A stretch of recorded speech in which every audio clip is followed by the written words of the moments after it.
저로 이번 대회에 참가한 박원영, 박경진입니다.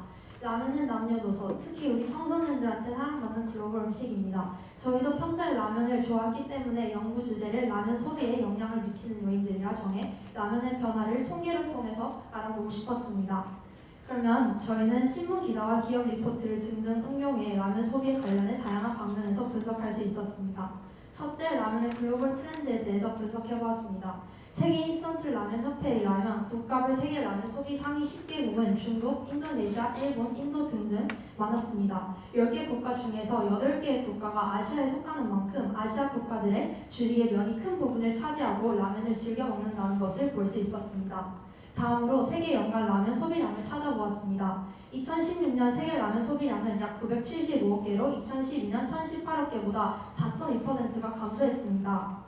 그럼 라면의 세계 연간 소비량은 왜 줄고 있을까요? 많은 이유들 중에서 큰 영향을 미치는 중국의 라면 소비량을 더 자세하게 조사해봤습니다. 세계 라면 소비 1위 국가이지만 2013년부터 2017년까지 하락하는 모습을 볼 수 있었습니다. 즉 라면의 글로벌 트렌드에 대한 결론을 내리자면 세계 라면 소비 국가 1위 중국은 라면 소비량의 감소에 큰 역할을 하고 있었고 배달 음식 플랫폼의 보편화 그리고 건강한 웰빙 음식에 대한 선호도 등이 감소에 중요한 역할을 했다고 예측할 수 있었습니다.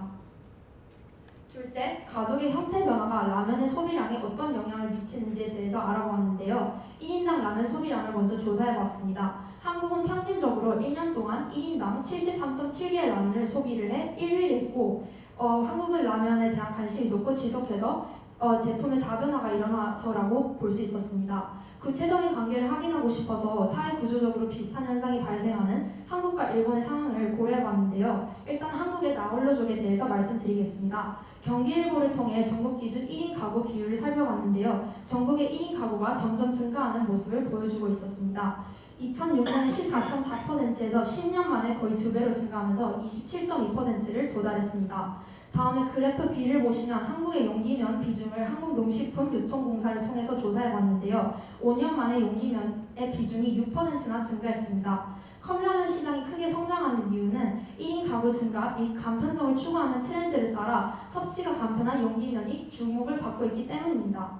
이제 일본의 나홀로족으로 넘어가 보겠습니다. 구체적으로 들여다가 보면 2016년에는 74.6%가 용기면이었으며 한국의 비중보다 2배를 넘는 만큼 용기면의 시장 규모가 및 점유율이 아주 높게 나타납니다. 이것은 다양한 용기 제품의 출시, 그리고 1인 가구의 증가 등등이 요인으로 보입니다. 밀접한 관계에 있는 일본 가구 형태를 보면 동아뉴스에 의하면 2000년부터 일본 1인 가구 비율은 27.6%에서 지속해서 증가하는 모습을 보였습니다.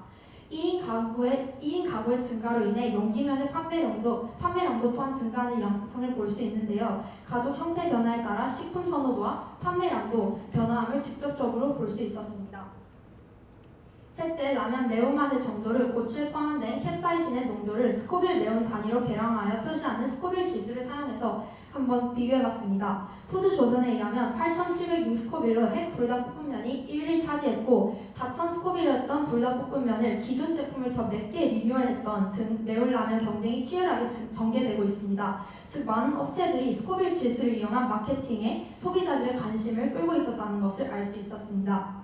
마지막으로 라면의 소비량과 계절과 기후 상황에 대한 관계에 대해 조사를 해봤는데요. 라면 분기물 판매 현황을 식품산업 통계 정보를 통해 알아보았습니다. 사실 라면은 간식이나 식사를 대체할 수 있는 식품이기 때문에 계절에 따른 판매량의 등락이 뚜렷하진 않습니다. 하지만 분기별 판매량에는 날씨가 더 추운 1분기와 4분기에는 더 높게 나타난 것으로 보이고 저희는 이게 기후 상황의 관계에 대해서 조사할 수 있었습니다. 국물이 없는 비빔라면의 월별 판매량 변화를 다나와 리서치를 통해서 찾아봤는데요. 이것 또한 2017년 4월과 2018년 4월 사이의 판매량 기준에서 비빔면 1년 판매량이 약 70%가 4월부터 8월에 집중돼 여름이 비빔면의 성수기인 것을 저희가 증명할 수 있었습니다. 세계에서 두 번째로 라면을 많이 소비하는 국가인 인도네시아의 라면 소비량에 대해서 더 자세하게 살펴보았는데요. 발리 지역 월별 평균 온도로 분석해보았고 이러한 기후 상황에서 라면의 간단한 조리법과 강한 맛은 인도네시아인에게 적합하다고 생각했습니다. 마지막으로 연구와 조사를 마치면서 느낀점을 발표하겠습니다. 평소에 좋아하는 라면을 통해 자료를 분석할 수 있어서 좋았고 흥미로웠으며 음식의 한 작은 부분인 라면에서도 통계의 중요성을 깨닫게 된 기회가 된 것 같습니다. 감사합니다.